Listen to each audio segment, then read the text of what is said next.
ناظرین آداب، میں ہوں محمد عامر بدر۔ مولانا آزاد نیشنل اردو یونیورسٹی کے اس تعلیمی خبرنامے میں آپ کا استقبال ہے۔ آئیے سب سے پہلے نظر ڈالتے ہیں آج کی سرخیوں پر۔ تحقیق، تربیت اور ٹیکنالوجی میں تعاون، DRDO اور راشٹریہ رکشا یونیورسٹی کا اہم معاہدہ۔ نیٹ PG 2025 آل انڈیا اور ریاستی کوٹا کونسلنگ کا شیڈیول جاری۔ اور CUET PG 2026 کے امتحانی مراکز میں تبدیلی۔ اور اب خبروں کی تفصیل۔ Defence research and development organisation اور راشٹریہ رکشا یونیورسٹی کے درمیان دفاع اور داخلی سلامتی کے شعبوں کو مضبوط بنانے کے لیے ایک اہم پیش رفت سامنے آئی ہے۔ دونوں اداروں نے تحقیق، تعلیم، تربیت اور ٹیکنالوجی سپورٹ کے میدان میں باہمی تعاون کو فروغ دینے کے لیے مفاہمت کی ایک یادداشت پر دستخط کیے۔ یہ مفاہمت نامہ ساؤتھ بلاک میں منعقدہ ایک تقریب کے دوران وزیر دفاع راجناتھ سنگھ کی موجودگی میں طے پایا۔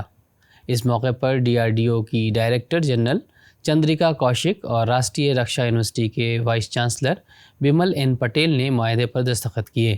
وزارت دفاع کی جانب سے جاری کردہ بیان کے مطابق MOU کے تحت دونوں ادارے مشترکہ تحقیقی منصوبوں، PhD اور فیلوشپ پروگراموں کے انعقاد، نیز سیکورٹی فورسز کے لیے خصوصی تربیتی اور صلاحیت سازی کے پروگراموں میں باہمی تعاون کریں گے۔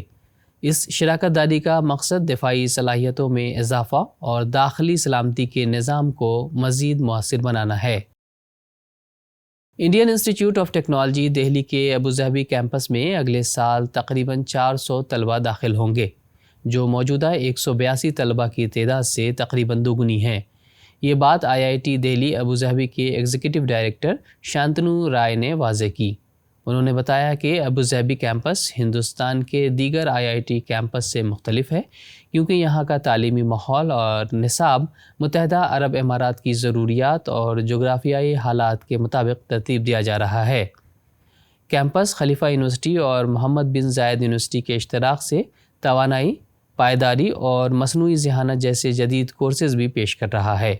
جنوری 2024 میں قائم ہونے والا یہ کیمپس IIT نظام کا پہلا بین الاقوامی ادارہ ہے۔ ماہرین کے مطابق یہ اقدام ہندوستان اور متحدہ عرب امارات کے درمیان تعلیمی اور اسٹریٹجک تعاون کو مضبوط کرنے کی سمت ایک اہم سنگ میل ہے۔ نیشنل میڈیکل کمیشن نے نیٹ PG 2025 کے تحت آل انڈیا کوٹا اور ریاستی کوٹا نشستوں کے لیے کونسلنگ کا تفصیلی شیڈیول جاری کر دیا ہے۔ NMC کے مطابق کونسلنگ 4 مراحل میں ہوگی، جن میں راؤنڈ 1، راؤنڈ 2، راؤنڈ 3 اور اسٹے ویکنسی راؤنڈ شامل ہے۔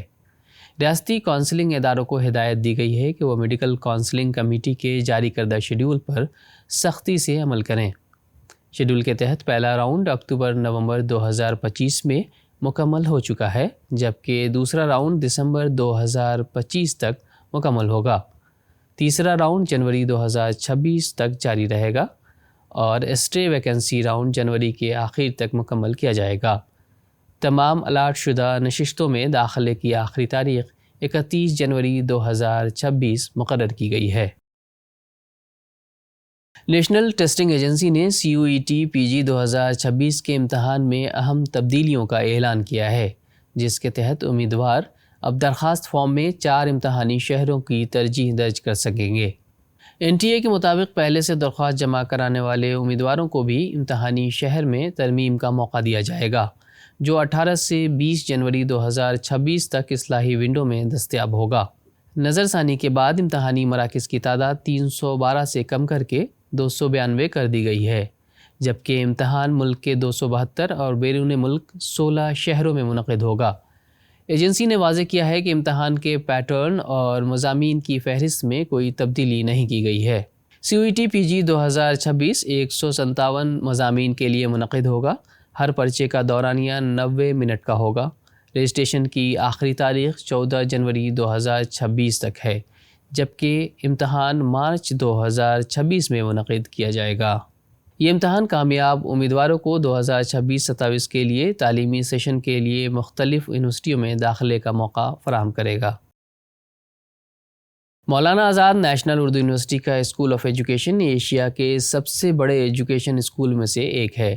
یہاں سے کامیاب طلباء کو ملک اور بیرون ملک سرکاری و غیر سرکاری شعبوں میں نوکریاں حاصل ہوئی ہیں۔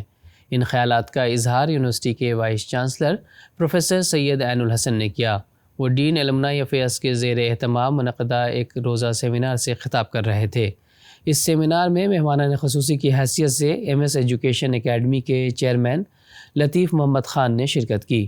انہوں نے کہا کہ ایم ایس ایجوکیشن اکیڈمی کے تحت چلائے جانے والے 100 سے زائد تعلیمی اداروں میں اردو کو ایک لازمی مضمون کے طور پر پڑھایا جاتا ہے، جو اس بات کا ثبوت ہے کہ ایم ایس اکیڈمی اردو کی اہمیت کو نہ صرف تسلیم کرتی ہے بلکہ اس کے فروغ کے لیے بھی ٹھوس اقدامات کر رہی ہے۔ مولانا آزاد نیشنل اردو یونیورسٹی کو انہوں نے اپنے خوابوں کی تعبیر قرار دیا۔ کوارڈینیٹر ایلومنائی افیئرز پروفیسر سید نجم الحسن نے سیمینار کے اغراض و مقاصد بیان کیے۔ برٹش کونسل اور یو کے حکومت کے گریٹ اسکالرشپ 2026-27 کے پروگرام کے تحت بھارت کے طالب علموں کو 12 برطانوی یونیورسٹیوں میں ایک سالہ پوسٹ گریجویٹ کورسز کے لیے اسکالرشپ فراہم کی جا رہی ہے۔ ہر اسکالرشپ کم از کم 10,000 پاؤنڈ تقریباً 12 لاکھ تک ٹیوشن فیس میں مدد کرتی ہے، اور یہ مختلف شعبوں جیسے business, engineering, design, science, arts اور ہیومینٹیز میں دستیاب ہے۔ اس پروگرام کا مقصد باصلاحیت طلبہ کو عالمی سطح پر تعلیم کے مواقع فراہم کرنا اور یو کے انڈیا تعلیمی تعاون کو مضبوط بنانا ہے۔ درخواستیں متعلقہ یونیورسٹیوں کی ویب سائٹ پر براہ راست دے سکتے ہیں، جبکہ اہلیت میں انڈر گریجویٹ ڈگری، انگریزی زبان کی صلاحیت اور تعلیمی سرگرمیاں شامل ہیں۔ اسکالرشپ کے لیے آخری تاریخیں مختلف یونیورسٹیوں کے لحاظ سے مختلف ہیں۔ مزید تفصیلات کے لیے متعلقہ ویب سائٹ ملاحظہ کر سکتے ہیں۔ آئیے آخر میں پھر ایک بار نظر ڈالتے ہیں آج کی سرخیوں پر۔ تحقیق، تربیت اور ٹیکنالوجی میں تعاون، DRDO اور راشٹریہ رکشا یونیورسٹی کا اہم معاہدہ۔